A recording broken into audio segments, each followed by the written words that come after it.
Alright guys, raise your hand if you think that rate cuts are bullish for Bitcoin and the general markets. Okay, now raise your hand if you think they are bearish instead. Interesting. But what if I told you that you'd be wrong either way? Because in markets, it's never that simple. And the whole rate cuts equals bullish or bearish debate is way more nuanced than what any influencer is telling you. That's why in this video, I want to break down the actual effect of rate cuts on Bitcoin, stocks, and the market as a whole. So by the time those cuts finally come, you'll know exactly how to position yourself to best take advantage of them. Alright, but before we get into the nitty-gritty, let's first talk about what a rate cut actually is. So when the Federal Reserve lowers its main interest rate, it's basically trying to make it easier and cheaper to borrow money, right? Because interest rates are like the extra amount you pay on top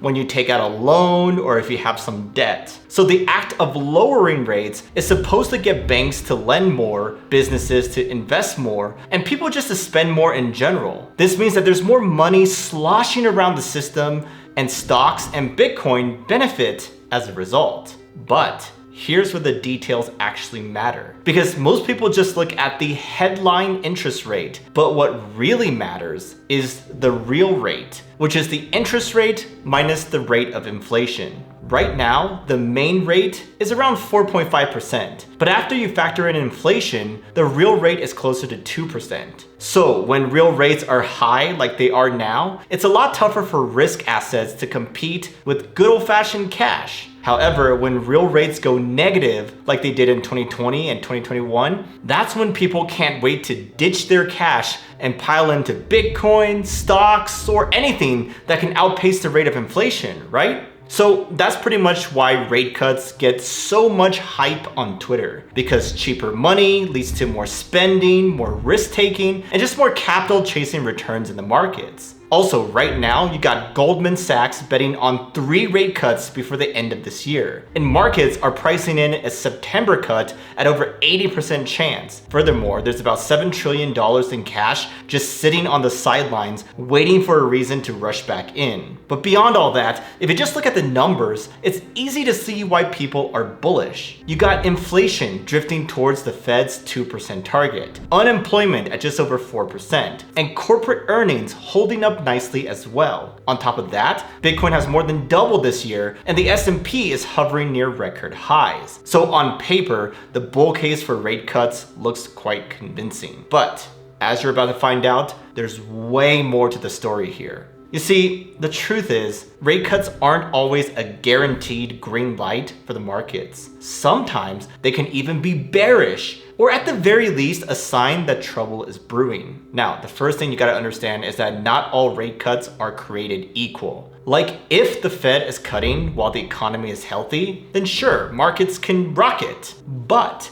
if they're cutting because something's broken, like growth has stalled or the economy is entering a recession, then that's a whole different story. For example, back in the early 2000s, during the dot-com bust, the Fed started cutting rates to try and save the day. But instead of pumping, the S&P actually fell by more than 10% in the year following the first cut. Furthermore, in 2008, during the global financial crisis, the Fed also cut rates aggressively, but stocks ended up crashing by close to 50% before things finally bottomed. So point is, just because rates are cut does not mean that the markets will instantly go higher. Sometimes the rate cuts are the warning bell rather than the savior. But also, here's another thing that people rarely mention. You see, by the time the Fed actually cuts rates, a lot of the rally might already be priced in. Markets are forward-looking after all. And currently, we already have risk assets at sky-high levels before the first cut has even happened. So if everyone's already positioned for the easy money trade, then any little form of disappointment, like fewer cuts than expected or a surprise jump in inflation, can cause a nasty reversal. So while the bull case gets all the attention, the The truth is that rate cuts can also signal that the economy is weak or that the market is dangerously overextended. And in those situations, the smart move is not to just buy blindly when the rate cuts begin, but rather to take our time to understand the context, risks, and the bigger picture. Okay, so that's all great in terms of theory and context, but what does it mean for us right now? Well, the Fed has kept rates steady since last September, but we're now on the verge of the first real rate cuts in a long time. Like the most recent jobs report came in so bad that the markets are now pricing in more than an 80% chance that we'll see cuts in September. Not only that, but some big banks are suddenly projecting 3 cuts for this year instead of the 2 that was the consensus for the longest time. Wall Street's also positioning themselves accordingly as they've been pouring money into risk assets, sending stocks and Bitcoin to new all-time highs. But here's where things get interesting. Because if inflation keeps dropping, and let's say that the jobs report was just a one-off fluke, then we get the soft landing scenario that all the economists dream about. Well, in that case, there could be serious upside left for Bitcoin, the S&P, and everything else as the cuts begin. But on the other hand, if the Fed cuts because something snaps, like let's say we get more bad jobs numbers or we see growth stall, then history says that the first move will be ugly. Like our party would turn into a panic fest real fast. But also, don't forget about the biggest wild card here. And that is, what if rate cuts happen, but they're already priced in? Like if a lot of money is already positioned for an easy money regime, then even a tiny disappointment, like a weaker than expected cut or bad data print, could trigger a big reversal. We've already seen the market get antsy multiple times this year when the narrative shifts even a little bit. So point is, we're heading into a period where expectations are sky high and the stakes are even higher. So how this all plays out depends on whether the Fed is fighting inflation,